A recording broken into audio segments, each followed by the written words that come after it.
ایاک نعبد و ایاک نستعین۔ میرے پاکستانیوں، آج کل ایک پوری میڈیا کے اندر چلا ہوا ہے کہ جی شاہ محمود قریشی مجھے ملنے آئے اور وہ کوئی پروپوزل لے کے آئے ہیں -1 کی، کہ عمران خان علیحدہ ہو جائے تھوڑی دیر کے لیے اور پارٹی آگے بڑھ جائے۔ تو میں آپ سب کے لیے پہلے تو شاہ محمود کوئی اس طرح کی پروپوزل نہیں لے کے آئے، اور بات چیت ہوئی کہ ان کا جیل میں ٹائم گزرا، کس سے ملے، ہمارے کئی لوگ تھے جو ان سے ملنے آئے، تو وہ سب کی بات چیت ہوئی اور پھر آگے ہم نے کرنا کیا۔ لیکن میں آپ سب کو ذرا سمجھانا چاہتا ہوں کہ 2 طرح کی پولیٹکس ہیں، یہ آپ نے بڑا ضروری سمجھنا ہے، کیونکہ ایک پولیٹکس میں یہ -1 چلتا ہے۔ وہ کون سی پولیٹکس ہے؟ اس کو پاور پولیٹکس کہتے ہیں۔ وہ پولیٹکس ہوتی ہے اقتدار کی پولیٹکس۔ وہ پولیٹکس ہے کہ اگر عمران خان پرائم منسٹر بننا چاہے، اچھا جی ابھی اسٹیبلشمنٹ میرے سے ناراض ہے، چلو میں تھوڑا پیچھے ہو جاتا ہوں، پارٹی کو آگے کر دیتا ہوں، کوئی ڈیل کر لیتا ہوں، کوئی سمجھوتا کر لیتا ہوں، اور اس کے بعد پھر آگے جا کے دیکھیں گے کہ ابھی کسی اور کے حوالے کر دوں تو وہ اس کے بعد پھر میری باری آ جائے گی۔ اس کو پاور پولیٹکس کہتے ہیں۔ دوسری پولیٹکس ہے جو میں پولیٹکس کر رہا ہوں 27 سال سے، وہ پولیٹکس ہے جو قائد اعظم کی پولیٹکس تھی۔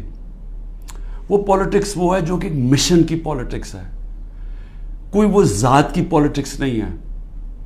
وہ پولیٹکس وہ ہے جو ہم سارے مسلمان انسپائر ہوتے ہیں ہماری نبی صلی اللہ علیہ وسلم سے، کہ انہوں نے بھی ایک مدینہ کی ریاست سنبھالی تھی، انہوں نے بھی مشکل وقت گزارا تھا، اور اس کے بعد انہوں نے دنیا کی تاریخ کا سب سے بڑا انقلاب لے کے آئے تھے۔ اور ہم تو کبھی ان کے اپنا سوچ نہیں سکتے کہ ان کے جوتوں کی مٹی کے قریب بھی ہوں، لیکن قرآن میں ہمیں حکم ہے کہ ان کی زندگی سے سیکھو، ان کی سنت سے سیکھو۔ وہ پولیٹکس بڑے مقصد کی ہے، وہ اپنی ذات سے ہٹ کے ہے، کہ میرے نبی صلی اللہ علیہ وسلم جب سارا عرب ان کے نیچے آ گیا تھا تو انہوں نے اپنا رہن سہن نہیں بدلا، وہ جدھر تھے ادھر ہی رہے، مقصد بڑا تھا۔ تو ہم تو ان سے انسپائر ہوئے ہیں۔ میں تو نہ پولیٹکس میں آتا ہی نہ کبھی، تو میں نے جو انصاف کی تحریک شروع کی تھی، یہ مدینہ، اور کہا تھا کہ اسلامی فلاحی ریاست ہمارا مقصد ہے، ہم مدینہ کی ریاست سے انسپائر ہوئے تھے، ہم ان کی سنت سے انسپائر ہوئے تھے کہ جو وہ انقلاب لے کے آئے تھے۔ اور وہ جو انصاف ہے، یہ بار بار پلیز میری بات سن لیں، انصاف، سارے اللہ کے پیغمبر اس دنیا میں انصاف کی بات کرنے آئے تھے۔ انصاف کیوں اتنی اہمیت رکھتا ہے؟ کیونکہ انسانوں کو انصاف آزاد کرتا ہے۔ فرعون کیوں قرآن میں برا سمجھا جاتا ہے؟ انسانوں کو غلام بنایا تھا اس نے ظلم کر کے۔ کیوں نبی صلی اللہ علیہ وسلم دنیا کا انقلاب لے کے اور چھوٹے سے انسانوں کو بڑے انسان بنا دیا؟ کیونکہ انصاف سے آزاد کر دیا۔ لا الہ الا اللہ نے لوگوں کو آزاد کر دیا۔ تو جو میری تحریک تھی انصاف کی، وہ اصل میں آزادی کی تحریک تھی، کیونکہ انصاف آئے گا تو لوگ آزاد ہوں گے۔ اور جو میرا سارا تجربہ تھا دنیا کا، جو مغرب کو میں نے دیکھا، تو وہاں کیوں لوگ جاتے ہیں نوکریوں کے لیے؟ کیوں وہاں خوشحالی ہے؟ کیونکہ لوگ آزاد ہیں۔ لوگ آزاد کیوں ہیں؟ کیونکہ وہاں انصاف ہے، رول آف لا ہے، حقوق کی ان کا انصاف کا نظام میرے حقوق کی حفاظت کرتا ہے۔ وہاں یہ حرکتیں نہیں ہو سکتی جو پاکستان میں ہوتی رہی ہیں۔ اور میں یہ بھی کہتا ہوں کہ میرے اپنے لوگوں کو، میں اپنی ٹیم کو بتاتا ہوں کہ اب آپ کو پتہ چلا جو ہمارے پر جب ظلم ہوا، کہ کیسے پاکستان کا کمزور طبقہ، مزدور، ہاری، کسان، جو کمزور طبقہ ہے، غریب، وہ چھابڑی والا، چھوٹے دکاندار، چھوٹے صنعت کار، یہ ہر وقت ان کو اس کا ظلم کا سامنا کرنا پڑتا ہے۔ جب وہ طاقتور کے سامنے آتے ہیں، ان کے پاس کوئی ان کی حفاظت کرنے کے لیے نہیں، ان کے تحفظ کرنے کے لیے نہیں، ان کے فنڈامنٹل رائٹس کو کوئی کسی قسم کا تحفظ نہیں۔ اور اس لیے تھانہ کچہری پٹواری کی پولیٹکس ہے، کیونکہ جو ان کا رائٹ ہے تھانہ کچہری پٹواری، وہی ان کو ادھر ظلم ہوتا ہے، ان کے اوپر ان کی زمینوں پہ قبضہ ہوتا ہے، قبضہ گروپ ہے یہاں، کیونکہ انصاف نہیں ہے۔ تو یہ میری ساری موومنٹ شروع ہوئی تھی تب 27 سال پہلے. یہ میری موومنٹ تب تک رہے گی جب تک میں زندہ ہوں, جب تک ہم اس ملک میں حقیقی آزادی, انصاف لے کے حقیقی آزادی نہیں لے کے آتے. اب یہ جب مجھے یہ کہتی ہیں چیزیں کہ جی وہ -1 کیسے ہوگا؟ جو آدمی ایک تحریک پہ 27 سال سے لگا ہوا ہے, ایک ملک کے اندر ایک جدوجہد کر رہا ہے, تو وہ کیا وہ ڈیلز کرے گا؟ کیا اس کو کیا چیز اس کو خریدے گی؟ بتائے میرے ضمیر کی کیا قیمت ہے؟ کیا پرائم منسٹرشپ قیمت ہے کہ اگر آپ یہ کر دیں تو آپ کو پرائم منسٹر میں تو پرائم منسٹر بن چکا ہوں. اور میں نے جب پرائم منسٹر بنا میں نے ایک بات کہی کہ اگر پھر وہ مجھے 2018 کا موقع ملتا میں سیدھی الیکشنز پھر سے کرواتا, کیونکہ جو میں انصاف لانا چاہتا ہوں اور طاقتور کو قانون کے نیچے لانا چاہتا ہوں وہ آئی تب سکتا ہے جب آپ کے پاس طاقت ہو. تو جب ایک کمزور ایک کولیشن گورنمنٹ, وہ کیسے اس پہ کیسے طاقت ہوگی کہ اس ملک میں انصاف قائم کرے؟ تو میں نے اس لیے بار بار میں نے کہا, میرے سے جب لوگوں نے پوچھا کہ آپ نے کیا غلطی کی, میں نے کہا میں نے غلطی یہ کی کہ مجھے شروع میں الیکشن کروا دینے چاہیے تھے, اور کمزور گورنمنٹ سے میں وہ اصلاحات جو لانا چاہتا تھا وہ نہیں لا سکتا تھا. تو اب میں آپ کو بتاؤں کہ جس طرح کی حرکتیں ہو رہی ہیں میرے لوگوں کے اوپر, میں اس لیے یہ آپ کے سامنے رکھنا چاہتا ہوں کہ آزاد معاشروں کے اندر یہ نہیں ہو سکتا. یہ صرف غلاموں کو ہوتا ہے. یہ صرف فرعون ایسی حرکتیں کرتا تھا لوگوں کے اوپر دہشت پھیلانے کے لیے, جو آج ہمارے پہ ہو رہا ہے. اور میں سارے پاکستانیوں کو کہنا چاہتا ہوں, جو اس وقت یہ پی ڈی ایم والے بھی بیٹھے ہوئے ہیں, یہ جو آپ تماشا دیکھ رہے ہیں, یہ یاد رکھیں کہ یہ آج ہمارے پہ ظلم ہو رہا ہے. یہ ظلم آپ کے اوپر بھی ہوگا جب ایک ملک کے سارے انصاف کے اداروں کو, جب ان کو استعمال کیا جاتا ہے, حکومتی اداروں کو استعمال کیا جاتا ہے ایک پارٹی کو ختم کرنے کے لیے اور ان کے لوگوں کے اوپر دہشت پھیلانے کے لیے, تو یہ سسٹم پھر جاتا نہیں ہے. کوئی بھی سنبھال کے یہ سسٹم سب اس پر, اگر آج ہمارے حقوق نہیں, اگر ہمارے فنڈامنٹل رائٹس نہیں ہیں, تو یہ اب کل آپ کے بھی نہیں ہوں گے. فنڈامنٹل رائٹس تو ایک قوم کے حفاظت ہوتے ہیں نا, ان کو ہیومن رائٹس کہتے ہیں. یہ ہیومن رائٹس سارے ملک کے ہوتے ہیں. یہ نہیں ہوتا کہ ایک طبقے کے آپ ہیومن رائٹس لے لیں اور وہ طبقہ کیا ہے, ملک کی سب سے بڑی جماعت جس کا سب سے بڑا ووٹ بینک ہے, اگر آپ اس کے ہیومن رائٹس آج وائلیٹ کر رہے ہیں تو اس کا مطلب ہیومن رائٹس نہیں ہے, کیونکہ ہیومن رائٹس کو تو ایک ملک کی عدلیہ اس کی حفاظت کرتی ہے. تو ہماری عدلیہ کے تو کچھ سنتا ہی نہیں ہم. ہماری عدلیہ نے تو سپریم کورٹ کہتا ہے الیکشنز ہوگی 14 مئی کو آئین کے مطابق, گورنمنٹ پرواہی نہیں کرتی. تو گورنمنٹ آگے کیوں الیکشن؟ یعنی یہ تو اس کا مطلب کہ اس وقت طاقت کی حکمرانی آ گئی, کیونکہ جب آپ آئین سے باہر نکل گئے تو قانون سے باہر نکل گئے, اس کے مطلب جو طاقتور چاہے وہ کرے گا, تو یہ سارے ملک کو افیکٹ کرے گا. یہ تباہی سارے ملک پہ آ رہی ہے. تو ہمارے لوگوں کو جو مجھے صرف افسوس یہ ہے کہ کوئی فرق نہیں کیا جا رہا. جو تحریک انصاف کا ہے اور جو وہ کھڑا ہو کے کہنے کے لیے تیار نہیں ہے لیڈرشپ میں سے کہ میں پارٹی چھوڑ رہا ہوں, اس کے اوپر ہر قسم کا ظلم ہو رہا ہے. ان کی بزنسز بند کر رہے ہیں, ان کے فیملیز تک پہنچ گئے ہیں, ان کے بچوں تک پہنچ گئے ہیں.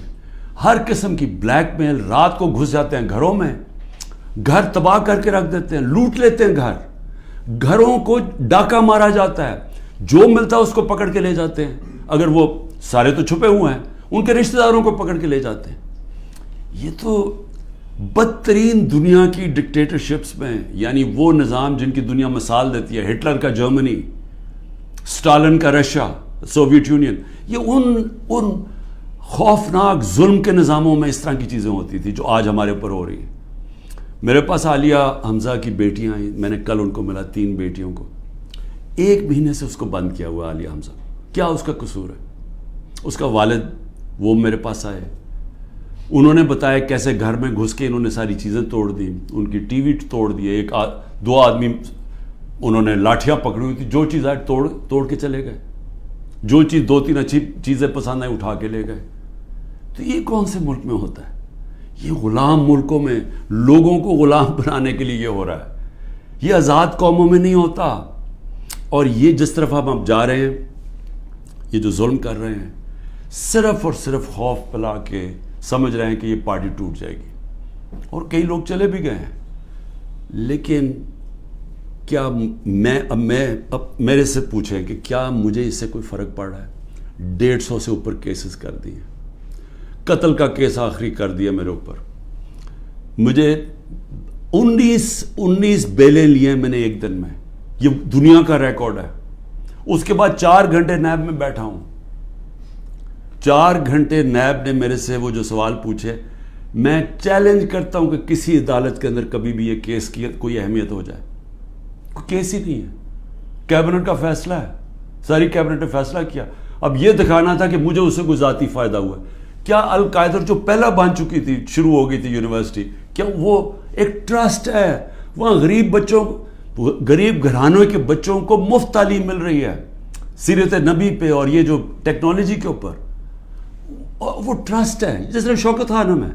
مجھے اس سے کیا فائدہ ہے؟ 1 روپیہ نہیں دکھا سکتے مجھے کیا فائدہ ہو، نہ ہی ہو. کسی ٹرسٹ سے کسی کو فائدہ نہیں ہو سکتا، ٹرسٹ ڈیڈ میں لکھا ہوا ہے. تو وہ کیسز بھی ہیں، قتل کا کیس بھی ہے، ہر روز کوئی نئے کیس آ جاتا ہے. عدالتوں کے میں چکر مار رہا ہوں، لیکن مجھے اس سے کوئی فرق نہیں پڑتا.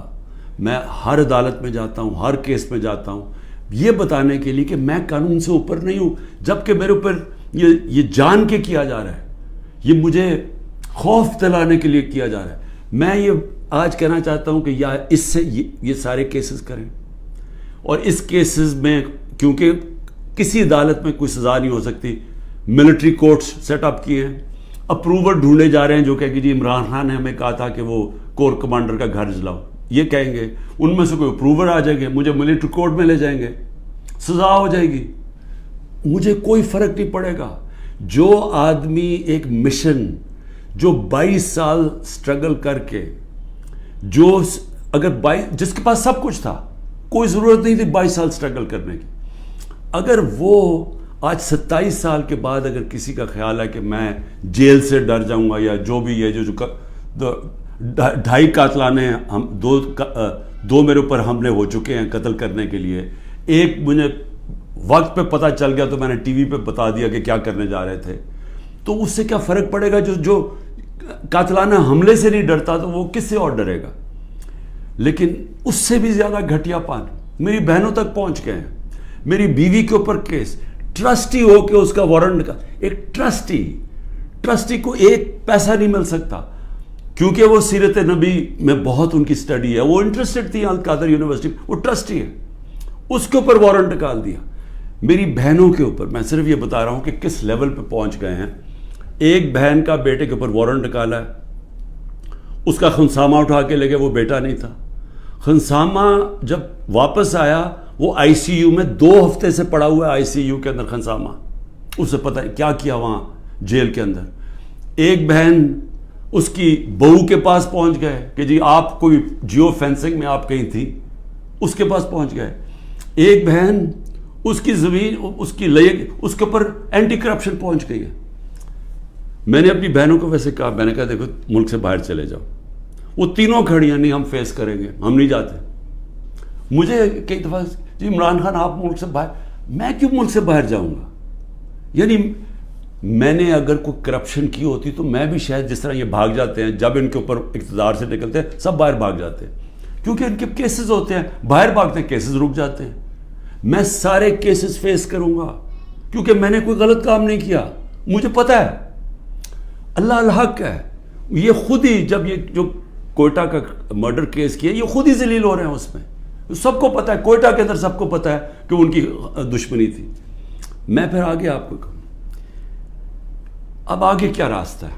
ملک کا راستہ آگے کیا ہے؟ میں جو یہ ان سے بات کرتا ہوں کہ میرے سے بات چیت کرو، کوئی بات چیت نہیں کرتا. میں اپنی اسٹیبلشمنٹ آرمی چیف سے اسے کہتا ہوں کہ بات چیت کرو، کوئی بات چیت کرنے کے لیے تیار نہیں ہے. میں اپنی ذات کے لیے آپ سے بات نہیں کرنا چاہتا. مجھے آپ کچھ نہیں دے سکتے. قوم میرے ساتھ کھڑی ہے، کیا کوئی دے سکتا ہے؟ میں کوئی چور دروازے تو آنا نہیں چاہتا. اگر قوم مجھے ووٹ دے گی میں تیار ہوں، لیکن اگر قوم ووٹ نہیں دے گی تو نہیں. اللہ نے تو سب کچھ میں وہ اللہ نے کا شکر ادا کرتا ہوں ہر وقت کا جو اس نے مجھے دیا. لیکن میں بات کرنا چاہتا ہوں کہ ملک تباہی کی طرف جا رہا ہے. یہ جو بجٹ آیا ہے, اس بجٹ کے اندر ذرا آپ کو سمجھ آ جانا چاہیے کہ ہم اب کدھر ایک دلدل کے اندر دھستے جا رہے ہیں. آپ یہ سوچیں کہ فیڈرل گورنمنٹ جو سارا جب وہ پیسے دے دے گی صوبوں کو, جو 5,000 ارب روپیہ صوبوں کو جب جائے گا, تو فیڈرل گورنمنٹ کے پاس جو پیسہ بچے گا اس سے زیادہ جو ہمارا سود دینا ہے, ہم نے قرضوں کے اوپر سود دینا ہے, وہ سود اس سے زیادہ ہے. 7,300 ارب روپے کا سود دینا ہے. مشکل سے فیڈرل گورنمنٹ کے پاس بچ جائے گا 7,000 ارب سے بھی کم, تو سارا پھر ملک قرضوں پہ چلے گا. ہم نے 3.5 سال میں 18,000 ارب 18,400 ارب قرضہ لیا تھا. 18,400 ارب قرضہ 3.5 سالوں میں. انہوں نے تقریباً 15,000 ارب قرضہ ایک سال میں لے لیا. تو یہ قرضے چڑھائے جا رہے ہیں, انڈسٹری بند ہو رہی ہے. گروتھ ریٹ جو تھی جس سے دولت میں اضافہ ہوتا ہے وہ 6.1% سال پہلے تھی, آج وہ پہنچ گئی ہے 0.3 پہ. تو جو دولت ہے اس کے اندر تو کمی ہو رہی ہے, قرضے بڑھتے جا رہے ہیں. ڈالر کدھر سے آئیں گے؟ انہوں نے 25-30 ارب ڈالر ایک سال کے اندر دینے ہیں, وہ کدھر سے آئیں گے؟ تو میں آج اس لیے یہ سوال پوچھ رہا ہوں کہ کوئی تو روڈ میپ ہوگا نا. ابھی تو روڈ میپ یہ ہے کہ کسی نہ کسی طرح عمران خان کو ختم کرو, اور اگر P T I Imran Khan سے تو اس کو ختم کرو. تو ابھی تو یہ ون پوائنٹ ایجنڈا, ساری ایجنسیز, سب کچھ, سارے ملک کے ادارے وہ اسی پہ لگے ہوئے ہیں کام کرنے. لیکن میں سوال کچھ اور پوچھ رہا ہوں. میں یہ نہیں کہہ رہا کہ کریں, ہم کھڑے ہیں. اس میں سے ایک آپ یہ کرم کر رہے ہیں کہ میرے جو نظریاتی لوگ ہیں وہ نظر آنے شروع ہو گئے ہیں کہ وہ نظریاتی لوگ کون ہیں, اور وہ نظر آنا شروع ہو گیا کہ جو ہمارے ساتھ اور مقصد کے لیے آئے تھے, ان نظریے کے لیے نہیں آئے تھے. تو ایک تو آپ فائدہ کر رہے ہیں کیونکہ صرف نظریاتی پارٹی اب پاکستان کو اس دلدل سے نکال سکتی ہے. لیکن نکالے گی کیسے؟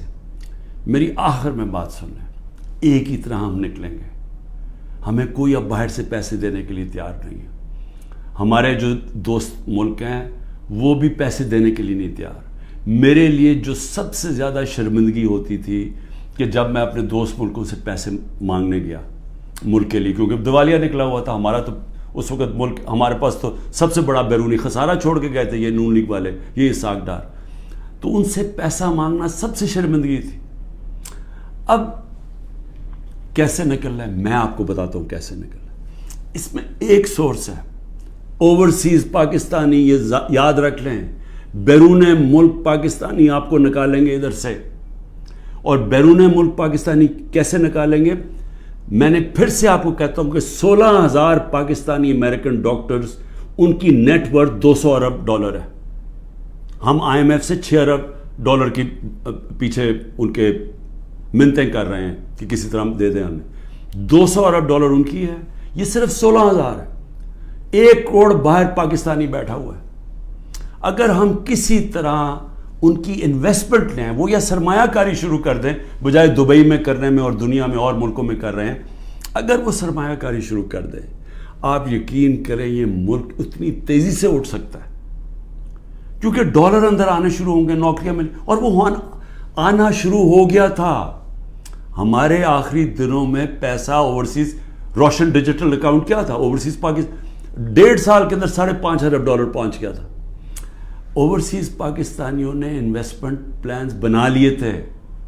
ہماری یہ جو راوی پروجیکٹ اور یہ جو بنڈل آئلینڈ کا پروجیکٹ تھا, وہاں باہر کی کمپنیز, بڑی بڑی کمپنیز آ رہی تھی ڈالر انویسٹ کرنے کے لیے جب انہوں نے NOC واپس لے لیا سندھ گورنمنٹ میں. دیکھیں, بچانا اس ملک کو اوورسیز پاکستانی. جب چائنا نے اور ہندوستان نے اپنی اکانومی کھولی تو اوورسیز چائنیز اور اوورسیز ہندوستانیوں نے پہلے انویسٹ کیا تھا. ہمارا بھی وہ انویسٹ کریں گے, لیکن اس کے لیے جب تک انصاف کا نظام ہم ٹھیک نہیں کریں گے, قانون کی بالادستی, رول آف لا, جب تک ہم یہ نہیں قائم کریں گے ان کا پیسہ نہیں آنے لگا. تو چیلنج اب کیا ہے؟ رول آف لا ہم نے ختم کر کے رکھ دیا. پہلے 140 ملکوں میں سے پاکستان 129 تھا رول آف لا میں. اب جو یہ انہوں نے کریک ڈاؤن کیا, اب تو یہ بالکل ہی نیچے گر گیا ہے. اب تو وہ بنانا ریپبلک بن گیا ہے. تو جب رول آف لا ہی نہیں ہے, انویسٹمنٹ کیسے آئے گی؟ انویسٹمنٹ نہیں آئے گی, دولت میں اضافہ کیسے ہوگا؟ یہاں تو اس وقت پاکستانی پیسہ باہر بھیج رہے ہیں, پاکستانی ڈالر لے کے بیٹھے ہوئے ہیں, کیونکہ وہ کسی کو اعتماد ہی نہیں ہے. تو جب تک ہم اس ملک کا نظام ٹھیک نہیں کرتے, جو میں 27 سال پہلے انصاف کی تحریک لے کے نکلا تھا, رول آف لا کی تحریک, وہ جب تک اب ہم قائم نہیں کریں گے, پاکستان کے نظام کو ٹھیک نہیں کریں گے, گورننس سسٹم تب ٹھیک ہوگا, ادارے مضبوط ہوں گے. اور جب لوگوں کو اعتماد ہو جائے گا کہ ہمارے, اب جب میں اپنی سرمایہ کاری کروں تو یہاں کا جو قانون ہے, جو ان کی لا انفورسمنٹ ہے, جو ان کی عدلیہ ہے, وہ میری سرمایہ کاری کی حفاظت کرے گی, میرے سے فراڈ نہیں ہونے دے گی. یہ جب تک اعتماد نہیں ہوتا پیسہ نہیں آنے لگا.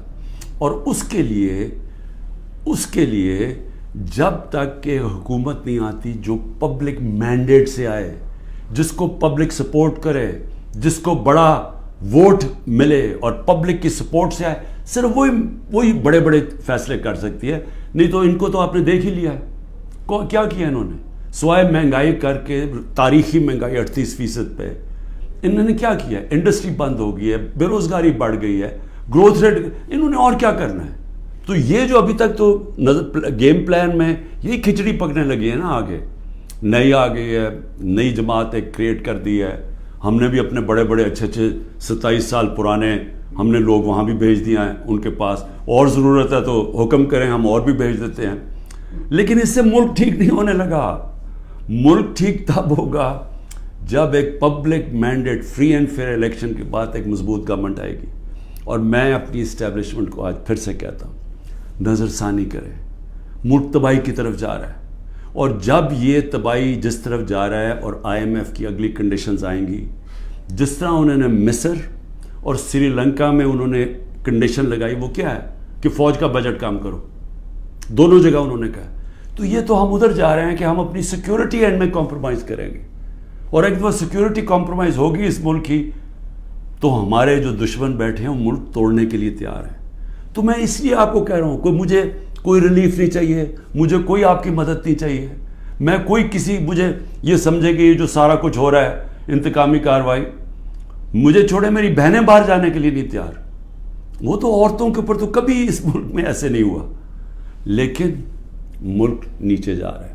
اور اس لیے وقت کم ہے, جس طرح دن بڑھتے جا رہے ہیں ہم اور اپنے ملک کو تباہی کی طرف لے کے جا رہے ہیں. صرف قانون ختم ہو چکا ہے. کسی کو اس وقت, پھر سے میں کہتا ہوں, جب عدلیہ اپنے فیصلے نہیں کروا سکتی, جب آئین کی کوئی پرواہ نہیں کر رہا, جب پولیس کھلے عام گھروں میں گھس کے لوگوں کے گھر لوٹ رہی ہے اور اٹھا کے لے کے لوگوں کو جا رہی ہے, کلیکٹیو پنشمنٹ دے رہی ہے, تو اس ملک میں تو اب باہر کے لوگ کیا سوچ رہے ہوں گے؟ بتائیں نا, بیرون ملک پاکستانی جو آپ کا بڑا اثاثہ ہے وہ کیا سوچ رہا ہوگا؟ وہ کوئی سوچے گا کہ پاکستان میں پیسہ لگانا ہے؟ تو اگر انہوں نے نہیں لگانا تو اور تو اس وقت کوئی ہے نہیں. جب تک ہم ملک کی ایکسپورٹس نہیں بڑھاتے, وہ تو ٹائم لگے گا کہ ہم اپنی ڈالر انکم بڑھائیں. تو اس میں تو صرف ایک ہی انٹرم میں تو صرف اوورسیز پاکستانی مدد کر سکتے ہیں. شکریہ. پاکستان